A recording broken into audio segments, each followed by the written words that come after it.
La disciplina de la sumisión. Martín Lutero dijo: el hombre cristiano es el señor más libre de todos. Y no se somete a nadie. El hombre cristiano es el siervo más obediente de todos, y se somete a todos. De todas las disciplinas espirituales, de ninguna se ha abusado más que de la disciplina de la sumisión. De algún modo, la especie humana tiene una extraordinaria habilidad para tomar la mejor enseñanza y torcerla para los fines peores. No hay nada que pueda someter al pueblo a esclavitud como la religión, y nada en la religión ha hecho tanto para manipular y destruir a las personas como una enseñanza deficiente sobre la sumisión. Por tanto, tenemos que abrirnos paso a través de esta disciplina, con gran cuidado y discernimiento a fin de asegurarnos que seamos ministros de vida, y no de muerte. Toda disciplina tiene su correspondiente libertad. Si yo he estudiado el arte de la retórica, me siento libre para pronunciar un discurso conmovedor cuando la ocasión lo requiera. Demóstenes solo se sintió libre para ser un orador cuando hubo pasado por la disciplina de hablar por encima del rugido del océano con guijarros en la boca. El propósito de las disciplinas es dar libertad. Nuestra meta es la libertad, no la disciplina. En el momento en que hagamos de la disciplina nuestro enfoque central, nos apartaremos hacia la ley y perderemos la correspondiente libertad. Las disciplinas en sí no tienen ningún valor. Solo tienen valor como medios para colocarnos delante de Dios, a fin de que Él nos dé la libertad que buscamos. La liberación es el fin. Las disciplinas son simplemente los medios. Las disciplinas no son las respuestas, solo nos conducen hacia la respuesta. Tenemos que entender claramente esta limitación de las disciplinas. Sí. Hemos de evitar la esclavitud. No solo tenemos que entender esto, sino que necesitamos destacarlo para nosotros mismos vez tras vez. Tan severa es la tentación de concentrarnos en las disciplinas. Centrémonos para siempre en Cristo, y consideremos las disciplinas espirituales como una manera de acercarnos al corazón de Él.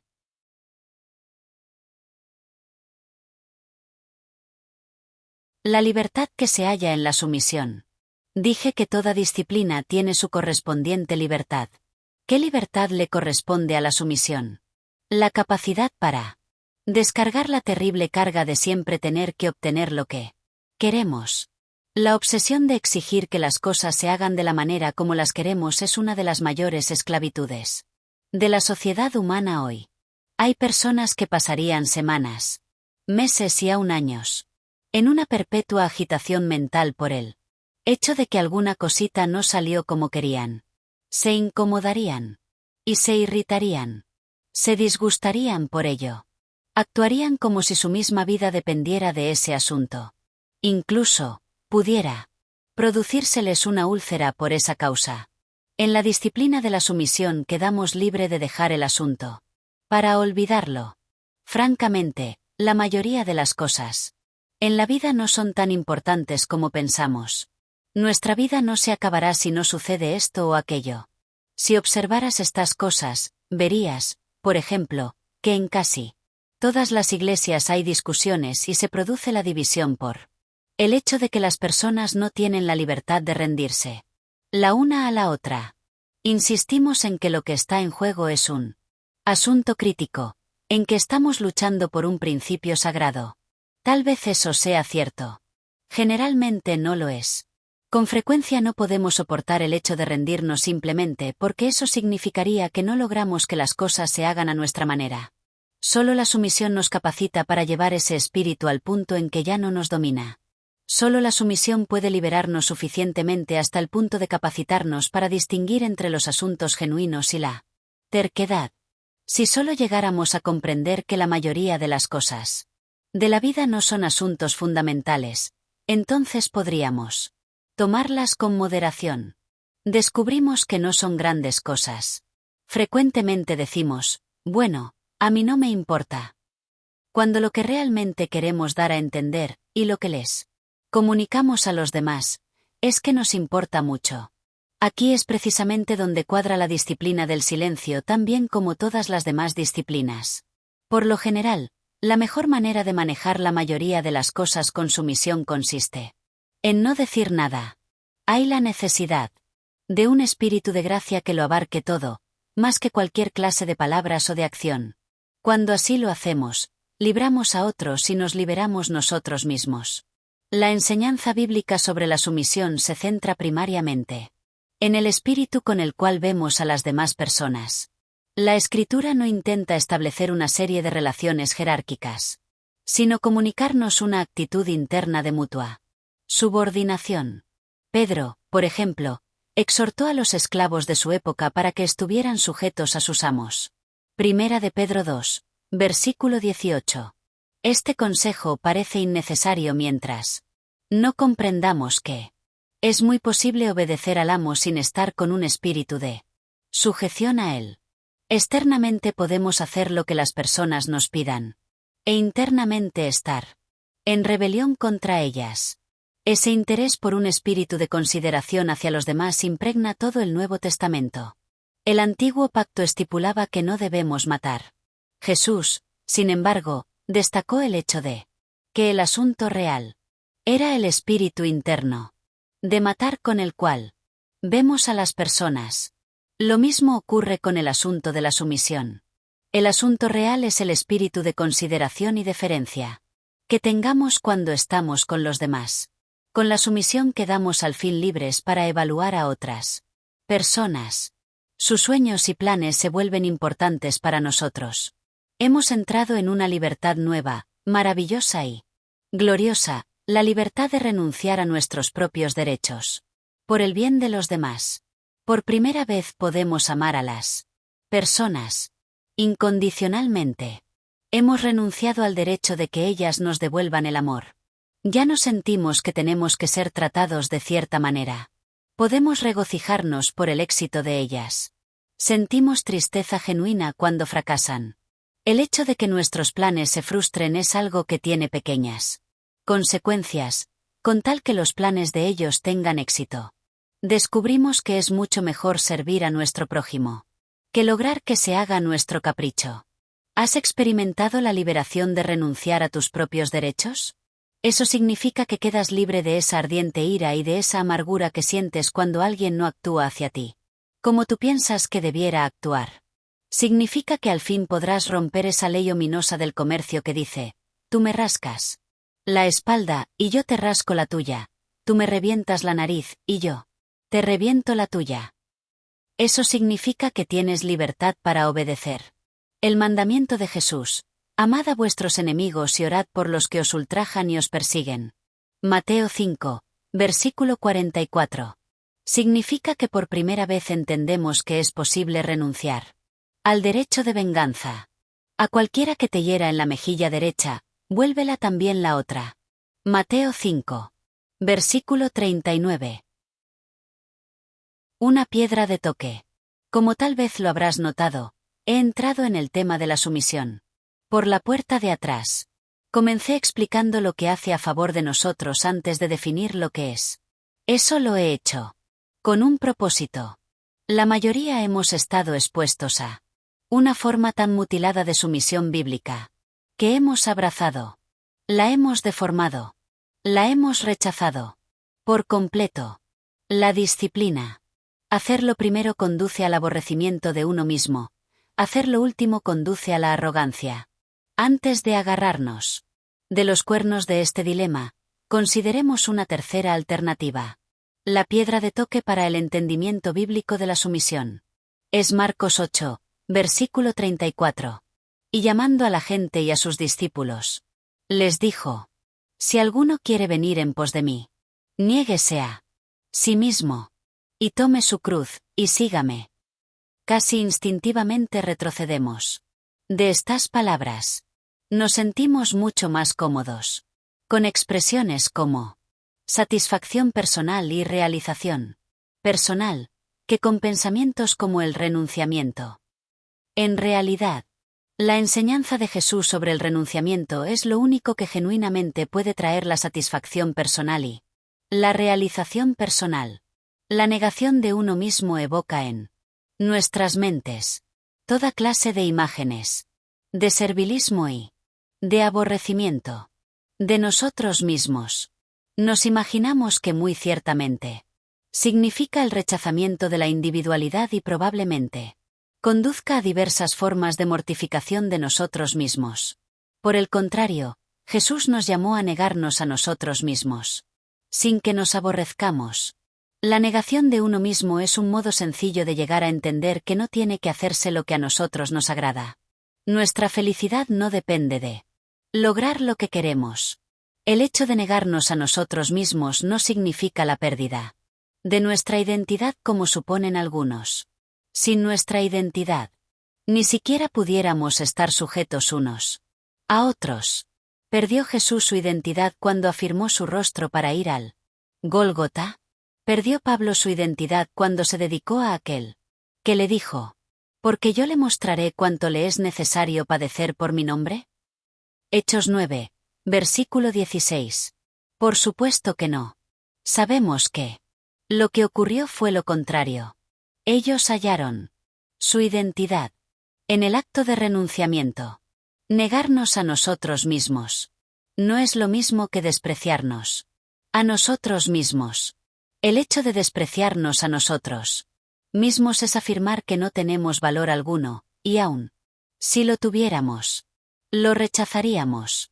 El hecho de negarnos a nosotros mismos es declarar que somos de infinito valor y no muestra cómo comprenderlo.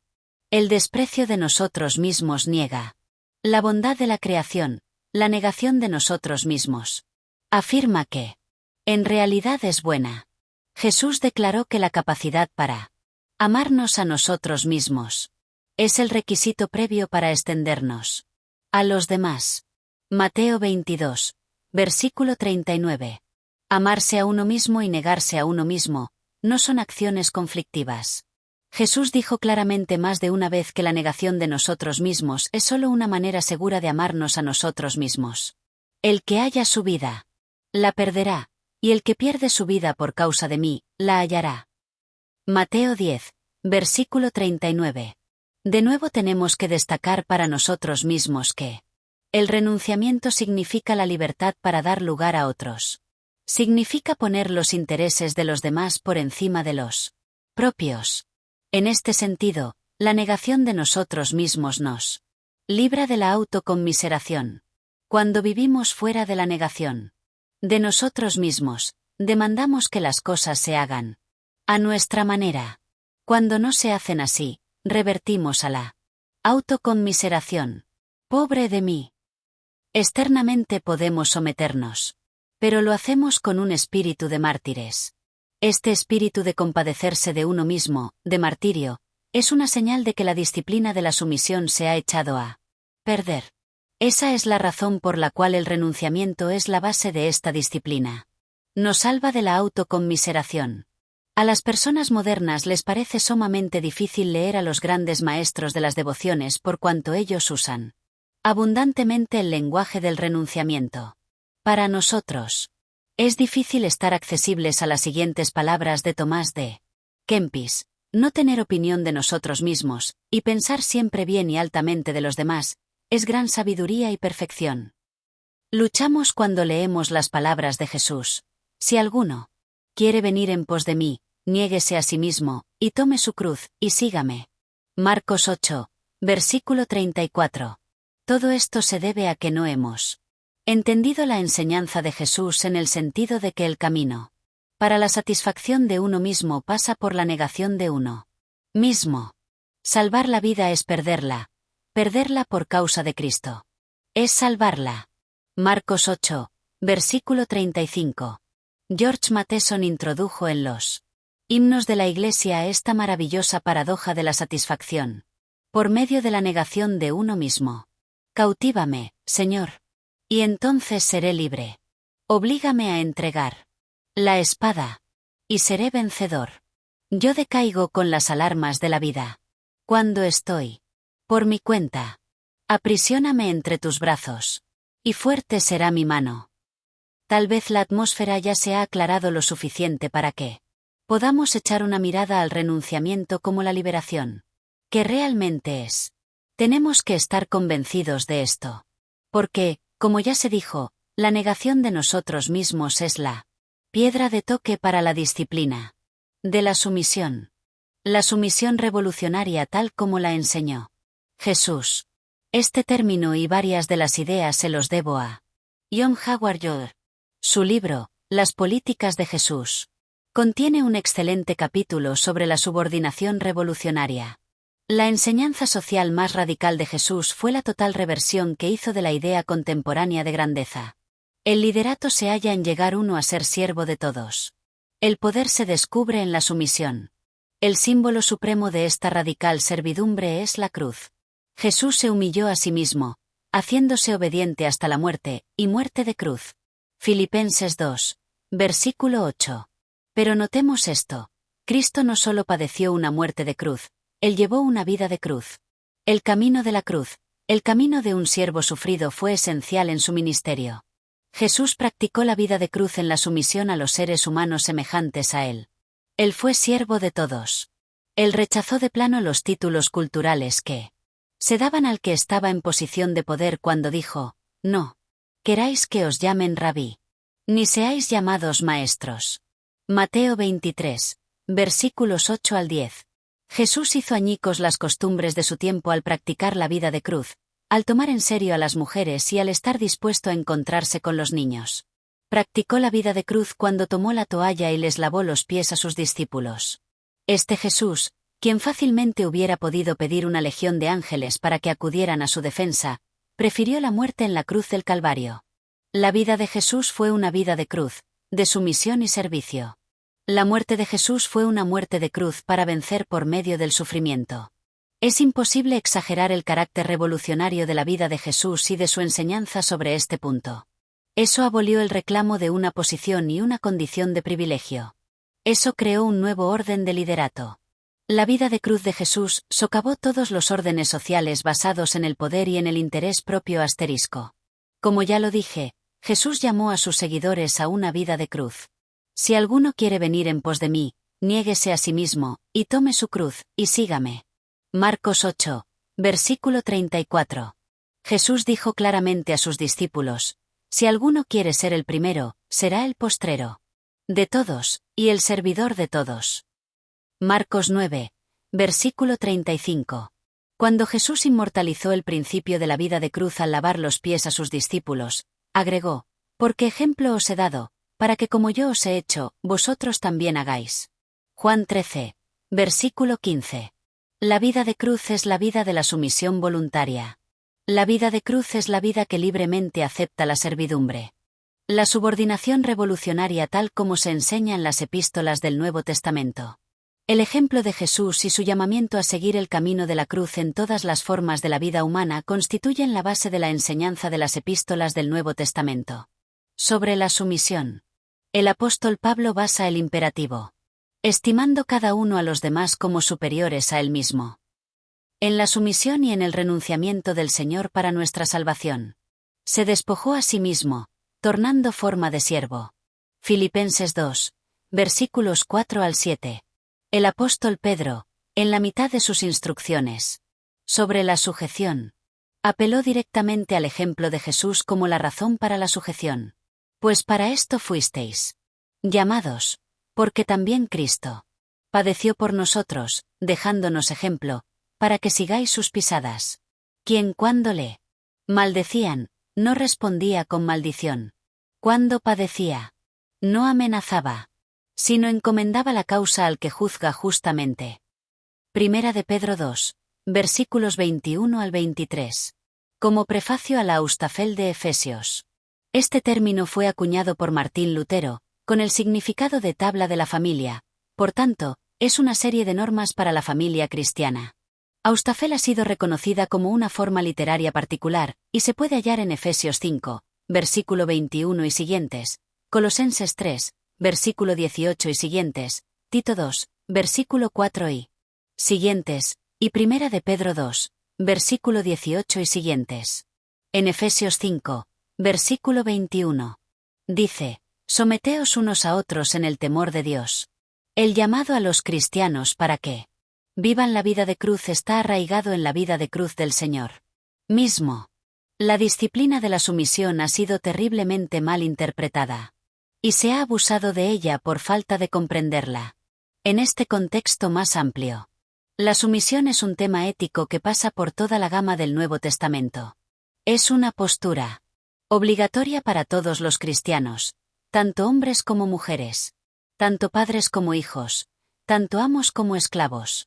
Se nos ordena a vivir en sujeción porque así vivió Jesús, no porque estemos en algún sitio específico, en alguna etapa de la vida. La negación de uno mismo es una postura adecuada para los que siguen al Señor crucificado.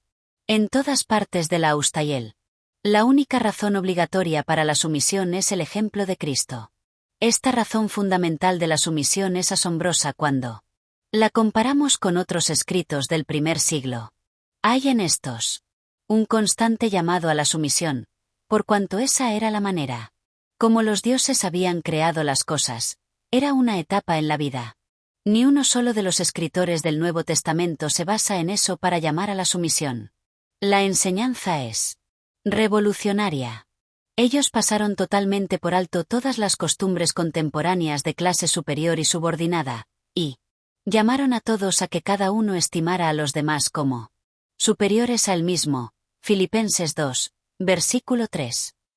Las epístolas del Nuevo Testamento llaman primero a la subordinación a aquellos que, en virtud de tener determinada cultura, ya están subordinados.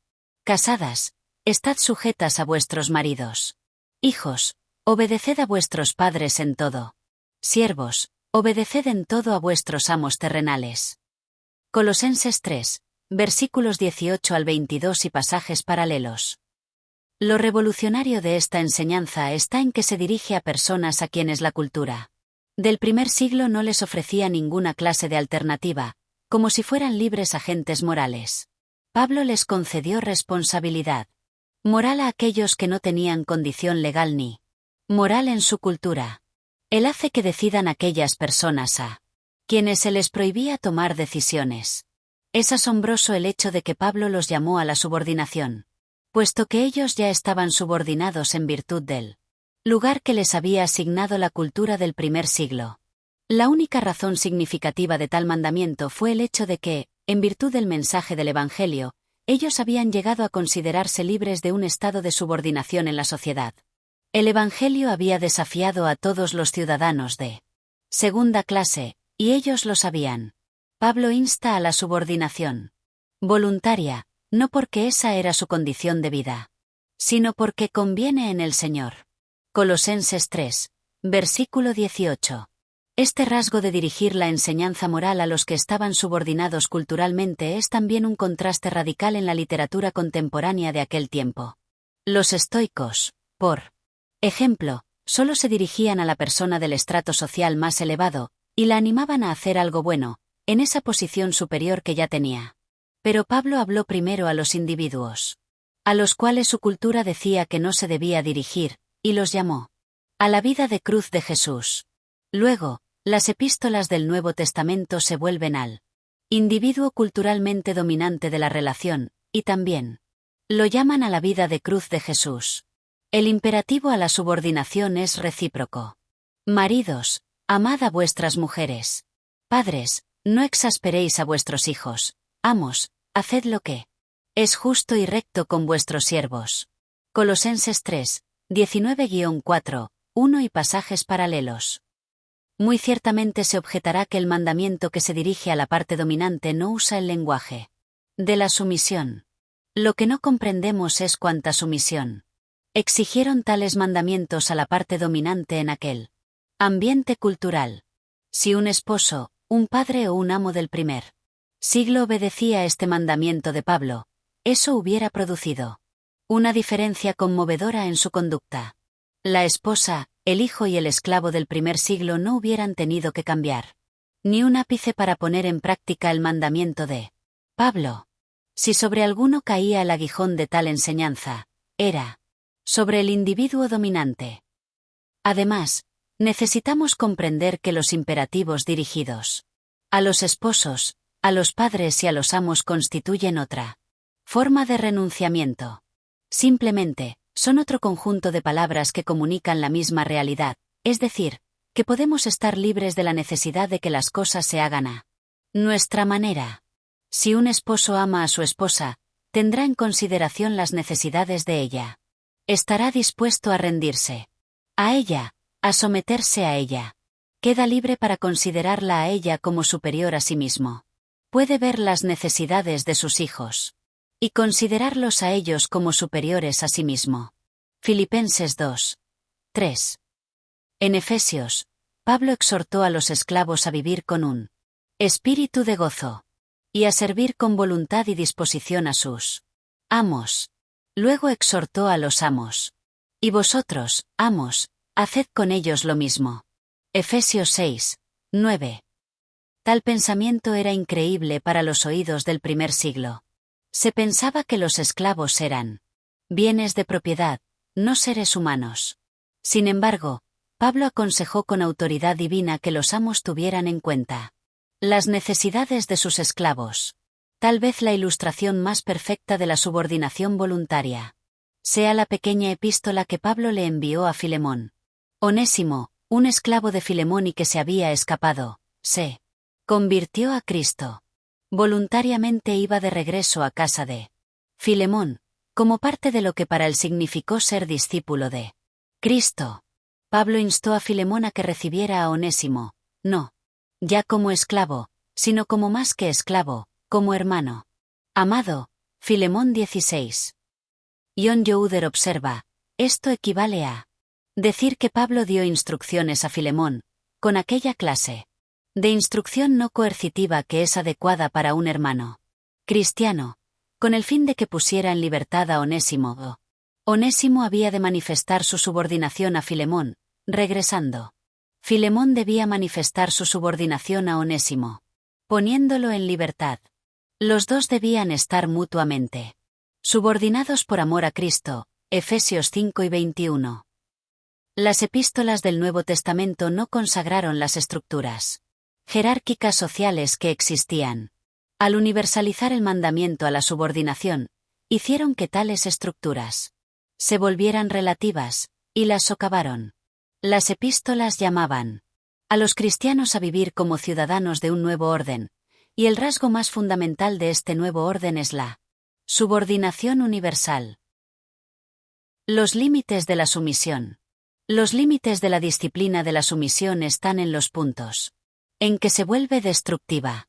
Es entonces cuando llega a ser una negación de la ley del amor tal como la enseñó Jesús, y una afrenta a la genuina sumisión bíblica. Pedro llamó a los cristianos a la sumisión radical del Estado. Cuando escribió, por causa del Señor someteos a toda institución humana, ya sea al rey, como a superior, ya los gobernadores. Primera de Pedro 2, versículos 13 al 14. Sin embargo, cuando el gobierno legítimamente autorizado de su día le ordenó a la Iglesia naciente que dejara de proclamar a Cristo, Pedro contestó, juzgad, si es justo delante de Dios obedecer a vosotros antes que a Dios, porque no podemos dejar de decir lo que hemos visto y oído. Hechos 4, versículos 19 al 20. En una ocasión similar, Pedro dijo sencillamente, es necesario obedecer a Dios antes que a los hombres. Hechos 5, versículo 29. Al entender la vida de cruz de Jesús, Pablo dijo, sométase toda persona a las autoridades superiores. Romanos 13, versículo 1. Sin embargo, cuando Pablo vio que el Estado no estaba cumpliendo la función que Dios le había ordenado de administrar justicia a todos, lo llamó a cuentas e insistió en que se enderezara lo torcido. Hechos 16, versículo 37. ¿Se estaban oponiendo estos hombres a su propio principio de renunciamiento y sumisión? No. Ellos simplemente entendieron que la sumisión llega al límite de sus fuerzas cuando se vuelve destructiva. De hecho, ilustraron la subordinación revolucionaria al negarse mansamente a obedecer un mandamiento destructivo y a estar dispuestos a sufrir las consecuencias. El pensador alemán Johannes Hamel dijo que la subordinación incluye la posibilidad de una resistencia impulsada por el espíritu, de una apropiada desautorización y un rechazamiento, con la disposición de aceptar el sufrimiento en este punto específico. Algunas veces es fácil ver los límites de la sumisión. A una esposa se le pide que golpee a su hijo sin razón alguna. A un niño se le pide que ayude a un adulto en una práctica ilegal. A un ciudadano se le pide que viole los dictados de la Biblia y de la conciencia por causa del Estado. En cada uno de estos casos, el discípulo se niega, no de manera arrogante, sino con un espíritu de humildad y sumisión. Con frecuencia es sumamente difícil definir cuáles son los límites de la sumisión. ¿Qué diremos del cónyuge que se siente sofocado y no puede lograr la satisfacción personal a causa de la carrera profesional del otro cónyuge? ¿Es esta una forma legítima de renunciamiento o una forma destructiva? ¿Qué diremos del profesor que califica injustamente al estudiante? ¿Se somete el estudiante o resiste? ¿Qué diremos del patrón que promueve a sus empleados basado en el favoritismo y en los intereses creados? ¿Qué hace el empleado que es despojado de su ascenso correspondiente, especialmente si este ascenso es necesario para el bien de su familia? Estas son preguntas sumamente complicadas por el hecho de que las relaciones humanas son complicadas. Son preguntas que no exigen respuestas simplistas. No existe nada que se llame la ley de la sumisión, que cubra toda situación. Tenemos que volvernos muy escépticos con respecto a todas las leyes que aparentan manejar toda circunstancia. La ética casuista siempre fracasa. No es una evasión del asunto decir que al definir los límites de la sumisión tenemos que depender profundamente del Espíritu Santo. Al fin y al cabo, si tuviéramos un libro de normas que cubriera toda circunstancia de la vida, no necesitaríamos depender de nada. El Espíritu Santo es un agudo discernidor de los pensamientos y de las intenciones del corazón, tanto en las demás personas como en nosotros. Él será para nosotros un maestro y profeta que estará presente y nos instruirá en lo que debemos hacer en cada situación. Los actos de la sumisión. La sumisión y el servicio funcionan de manera concurrente. Por tanto, gran parte de la manifestación práctica de la sumisión se tratará en el capítulo siguiente. Hay, sin embargo, 7 actos de sumisión que debemos comentar brevemente. El primer acto de sumisión es al Dios Trino. En el comienzo del día esperamos delante del Padre, del Hijo y del Espíritu Santo, con las palabras del que escribió el himno, rendidos y tranquilos. Las primeras palabras de nuestro día forman la oración de Tomás de Kempis. Como tú quieras. Lo que tú quieras. Cuando tú quieras. Rendimos nuestro cuerpo, nuestra mente y nuestro espíritu a los propósitos de Él. De igual manera, se pasa el día en obras de sumisión intercaladas con constantes exclamaciones de rendición interna. Así como las primeras palabras de la mañana son de sumisión, así son las últimas palabras de la noche. Entregamos nuestro cuerpo, nuestra mente y nuestro espíritu en las manos de Dios para que Él haga con nosotros lo que le plazca a través de la oscuridad. El segundo acto de sumisión es a la Biblia. Así como nos sometemos a la palabra viviente de Dios, Jesús, nos sometemos a la palabra escrita de Dios, la Biblia. Nos entregamos, primero, a oír la palabra de Dios. Segundo, a recibirla, y, tercero, a obedecerla. Volvemos la mirada al Espíritu quien inspiró las Escrituras, para que nos las interprete y aplique a nuestra condición. Las palabras de la Biblia, animadas por el Espíritu Santo, viven con nosotros a través del día. El tercer acto de sumisión es a la familia. El lema para la familia debiera ser el siguiente: no mirando cada uno por lo suyo propio, sino cada cual también por lo de los otros. Filipenses 2, versículo 4. Con libertad y generosidad, los miembros de la familia se tienen en cuenta los unos a los otros. El primer deber de sumisión es una dedicación a oír a los demás miembros de la familia. Su corolario es una disposición a compartir, lo cual en sí es una obra de sumisión. El cuarto acto de sumisión es a nuestros vecinos y a aquellas personas con quienes nos encontremos en el transcurso de nuestra vida diaria. Hay que llevar ante ellos una vida de sencilla bondad. Si están en necesidad, los ayudamos. Realizamos pequeños actos de bondad, y manifestamos la cortesía ordinaria de buenos vecinos. Compartiendo la comida, el cuidado de los niños, cortando alguna vez el césped, apartando un momento para visitarlos, compartiendo nuestras herramientas con ellos. No hay tarea que sea demasiado pequeña, demasiado trivial, pues cada una es una oportunidad para vivir en sumisión. El quinto acto de sumisión es a la comunidad de creyentes. El cuerpo de Cristo. Si hay trabajos que deben cumplirse y tareas que deben realizarse, debemos considerarlos con detenimiento, para ver si son invitaciones de Dios para la vida de cruz. No podemos hacer todo, pero podemos hacer algo. Algunas veces. Estas son cuestiones que dependen de la naturaleza de la organización, pero con mucha frecuencia son oportunidades espontáneas para cumplir pequeñas tareas de servicio. Algunas veces puede haber llamados a servir a la Iglesia Universal, y si tal ministerio tiene confirmación en nuestros corazones, podemos someternos a él con seguridad y reverencia. El sexto acto de sumisión es a los quebrantados y despreciados. En toda cultura hay viudas y huérfanos, es decir, personas desvalidas, indefensas. Santiago 1, versículo 27. Nuestra primera responsabilidad es estar entre estas personas. Como Francisco de Asís en el siglo XIII y Cagaba en el siglo XX, tenemos que descubrir maneras para identificarnos genuinamente con los oprimidos, los rechazados. En esto tenemos que practicar la vida de cruz. El séptimo acto de sumisión es al mundo. Vivimos en una comunidad internacional interdependiente. No podemos vivir aisladamente. Nuestra responsabilidad para con el ambiente, o la falta de ella, no solo afecta a las personas que están en todo el mundo, sino a las generaciones que no han nacido. Las naciones que padecen hambre nos afectan a nosotros. Nuestro acto de sumisión en este sentido es una determinación a vivir como miembros responsables de un mundo que cada vez es más irresponsable. Nota final. En nuestro tiempo ha surgido un problema especial de sumisión, en lo que se relaciona con la autoridad. El fenómeno que estoy a punto de describir es algo que he observado repetidamente.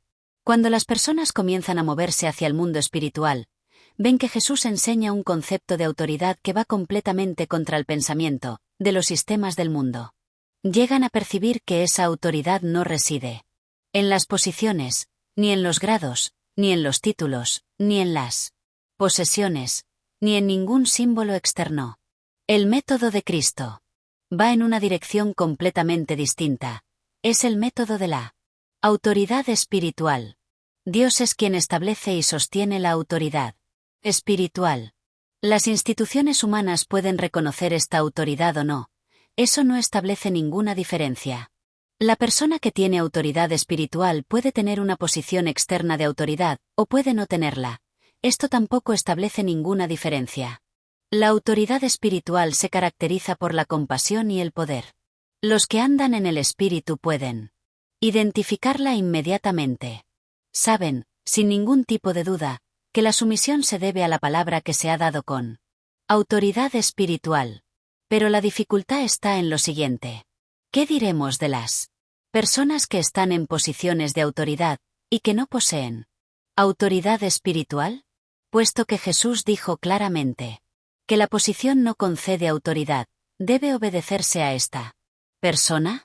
¿No pudiéramos más bien descartar toda autoridad humanamente establecida y buscar la autoridad espiritual para someternos solo a ella?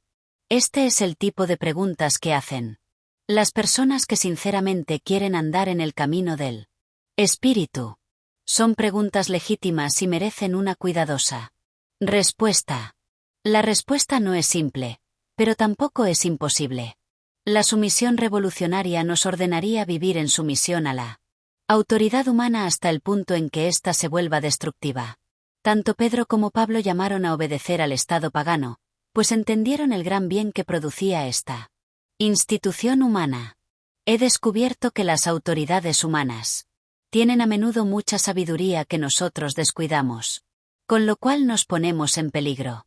A esto agregaré razón, que es mía, por la cual debiéramos Someternos a las personas que están en posiciones de autoridad. Aunque no conozcan la autoridad espiritual. Debemos hacerlo. Por elemental cortesía y por compasión hacia la persona que está en tan difícil situación. Siento una profunda simpatía hacia los individuos que están en esa situación. Pues personalmente, he estado en esa condición más de una vez. El hecho de estar en autoridad es una posición personal frustratoria, casi desesperada, y saber uno que sus raíces no están lo suficientemente profundas en la vida divina para imponer la autoridad espiritual. Conozco el sentimiento frenético que hace que una persona se pavonee, resople e invente hábiles artimañas para manipular a las personas a fin de que obedezcan. A algunos puede parecerles fácil reírse de estas personas y no tener en cuenta su autoridad. A mí no. Yo lloro por ellas porque conozco el dolor interno y el sufrimiento que hay que soportar al vivir en tal contradicción. Además, podemos orar por tales individuos a fin de que sean llenos de nuevo poder y autoridad. También podemos hacernos amigos de ellos y ayudarles en todo lo que podamos. Si practicamos la vida de cruz delante de ellos, pronto descubriremos que ellos crecen en poder espiritual, y nosotros también.